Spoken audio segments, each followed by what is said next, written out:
కోర్టులో రామమందిరం కేసును వాదిస్తున్నప్పుడు chief justice Ranjan Gogoi 93 ఏళ్ల లాయర్ పరాశరన్ను కూర్చోబెట్టి తన సీనియారిటీని పరిగణనలోకి తీసుకుని వాదనలు వినిపించాలని ఆదేశించారు.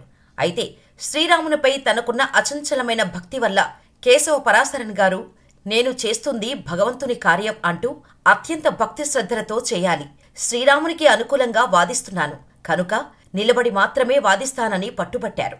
దాంతో చీఫ్ జస్టిస్ కూడా సైలెంట్ అయిపోయారు. అంతేకాదు కేసు వాదించే సమయంలో ఆయన బూట్లు కూడా ధరించలేదు. అలా అయోధ్యలో రామమందిరం ఏర్పాటుకు కఠోర దీక్ష చేసి భక్తులైన ఏకైక వ్యక్తి కె పరాశరన్ గారు. 500 ఏళ్ల ఉద్యమాన్ని ఆ శ్రీరాముడి దయతో అవలీలగా ఛేదించిన ఆయన్ను బలరాముడి ప్రాణ ప్రతిష్ఠ రోజున కనీసం మెజారిటీ గుర్తు కూడా చేసుకోలేదు. అంతేందుకు కొందరికి ఆయన పేరు కూడా తెలియదు. అయితే ఇప్పుడు ఈ వీడియోలో ఆయన గురించి పూర్తి సమాచారంతో పాటు అసలు శ్రీరాముడి తరపున నిలబడి రాముడిని కోట్లాది రామ భక్తులను ఒక్కడే నిలబడి ఎలా గెలిపించాడో తెలుసుకోబోతున్నాం. దయచేసి వీడియోని చివరి వరకు చూడండి, అప్పుడే ఈ ఇన్ఫర్మేషన్ పూర్తిగా అర్థమవుతుంది. మన ఛానల్ని సబ్స్క్రైబ్ చేసుకుని వాళ్ళుంటే వెంటనే సబ్స్క్రైబ్ చేసేయండి.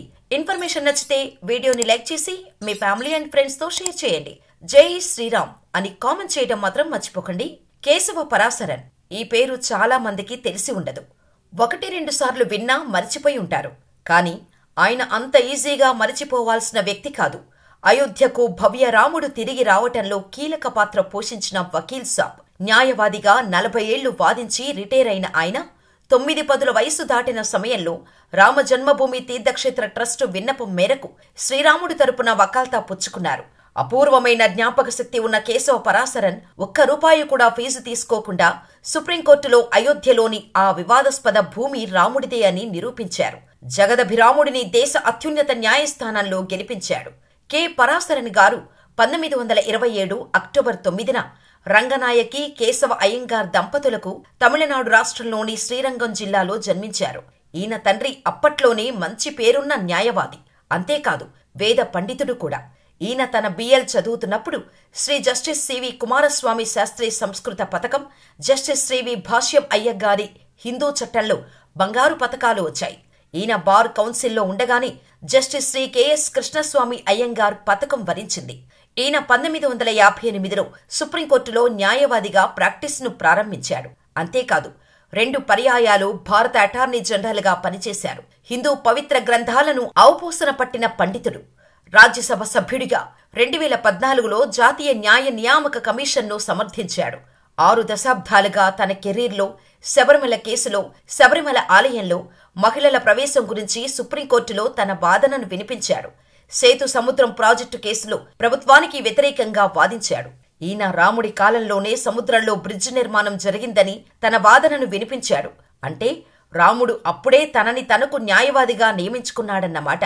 అయితే స్వయంగా రామభక్తుడు అయిన కేశవ పరాశరన్ రాముడిని ప్రవచనాలు చేస్తూ కాలం వెళ్లదీస్తున్న సమయంలో రామ జన్మభూమి ట్రస్టు అయోధ్య రామ జన్మభూమి కేసును వాదించాలని 2008లో కేశవ పరాశరన్ను ఆశ్రయించింది.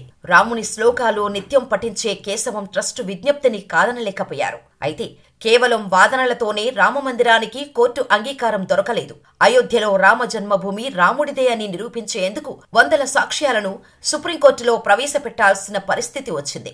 ఈ సమయంలో కేశవ పరాశరన్కు 12 మందికి పైగా లాయర్లు సహకరించారు. అయోధ్యలో 40 నుంచి 50 మసీదులు ఉన్నాయని, ముస్లింలు వీటిలో ఎక్కడైనా ప్రార్థనలు చేసుకోవచ్చని తెలిపారు. శ్రీరాముడు పుట్టిన స్థలం మాత్రం మారదని, హిందువులు అక్కడే రామచంద్రుడిని పూజించాలని భావిస్తున్నారని సుప్రీంలో బలంగా వాదనలు వినిపించారు. కేవలం కనిపించే ఆధారాలనే కాకుండా ఇతిహాసాల్లోని సాక్ష్యాలను కూడా కోర్టు ముందు ఉంచారు. సుప్రీంకోర్టులో వాదిస్తున్న సమయంలో 1000 సాక్ష్యాలను ఉదహరించాలి. ఇందుకోసం కేశవ పరాశరన్కు డజనుకు పైగా లాయర్లు సహకరించినప్పటికీ ఆయన బృందంలోని ప్రధాన 6 న్యాయవాదులు యోగేశ్వరన్, అనిరుద్ధ్ శర్మ, శ్రీధర్ పొట్టరాజు, అదితి డానీ, అశ్విన్ కుమార్ డిఎస్, భక్తి వరదన్ సింగ్ కోర్టులో రామమందిరం గురించి వాదిస్తున్నప్పుడు ఆయన ఎప్పుడూ సహనం కోల్పోలేదు. ప్రత్యర్థి న్యాయవాదిపై ఏనాడూ అసహనం వ్యక్తం చేయలేదు. సున్నీ వక్ఫ్ బోర్డు లాయర్ రాజీవ్ ధావన్ వాదించేటప్పుడు చాలాసార్లు అరుస్తూ ఉండేవాడు. పరాశరన్ తన చివరి వాదనను సమర్పించిన తర్వాత కోర్టు హాలు నుండి బయటకు వచ్చి రాజీవ్ ధావన్ బయటకు వచ్చే వరకు వేచి ఉండి అతనితో ఫోటో దిగి అతనికి శుభాకాంక్షలు తెలిపారు.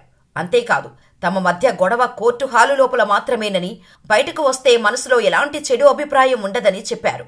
పరాశరన్ గారు అద్భుతమైన ఫోటోగ్రాఫిక్ జ్ఞాపక శక్తిని కలిగి ఉన్నవారు. అతని సహాయ న్యాయవాది అనిరుద్ధ శర్మ మాట్లాడుతూ, ఏ పుస్తకం సహాయం లేకుండా తన వాదనలను వినిపించే సమయంలో చరిత్ర, మత గ్రంథాలు, సంస్కృత పుస్తకాలను సులభంగా ప్రస్తావించేవారు అని గుర్తు చేసుకున్నారు. రామమందిరం విషయంలో వాదించటానికి ఒక్క పైసా కూడా తీసుకోకుండా దేవుడి పనికి పూనుకున్నారు కేశవ పరాశరన్ గారు. కోర్టులో 8 గంటల వాదన తర్వాత ఆఫీస్కు వచ్చి మరుసటి రోజు వాదనకు నోట్స్ రాసుకునే పనిలో నిమగ్నమయ్యేవారు. అంతటి కఠోర దీక్ష చేసిన పరాశరన్ రాముడిని గెలిపించాడు. ఆయన అంకితభావం సామాన్యుడి ఊహకు అందనది. చిన్న వయసులోనే సంపాదించిన గౌరవాన్ని, కీర్తిని మొత్తం పణంగా పెట్టి కోర్టులో వాదించటానికి, గెలవటానికి రంగంలోకి దిగారు. శ్రీరాముని అనుగ్రహం ఫలితంగా కేశవ పరాశరన్ తన బృందంతో కలిసి విజయం సాధించి చరిత్రలో కీర్తి పతాకాన్ని ఉన్నతంగా ఎగురవేసుకున్నారు.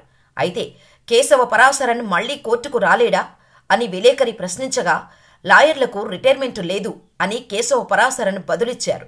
అయితే రామ జన్మభూమి కేసు తీర్పు రోజున పరాశరన్ ఢిల్లీలోని తన ఫ్లాటుకు తిరిగి వచ్చినప్పుడు ఆశ్చర్యకరమైన సంఘటన జరిగింది. అప్పటి వరకు కనిపించని కోతులు ఒక్కసారిగా కనిపించి చెట్లపై గెంతుతూ సందడి చేశాయి. శ్రీరాముడి జన్మభూమి ఆయనకే లభించిందన్న ఆనందంతో సాక్షాత్తు హనుమంతుడే ఇలా చేశాడని భారత ప్రభుత్వ అదనపు సొలిసిటర్ జనరల్గా పనిచేసిన ప్రముఖ న్యాయవాది నరగుంద అప్పటి సన్నివేశాన్ని గుర్తు చేసుకున్నారు. మరి కేశవ పరాశరన్ గారి గురించిన ఇన్ఫర్మేషన్ మీకు నచ్చితే జై శ్రీరామ్ అని కామెంట్ చేసి, వీడియోని లైక్ చేసి, మా ఛానల్ని సబ్స్క్రైబ్ చేసుకోండి.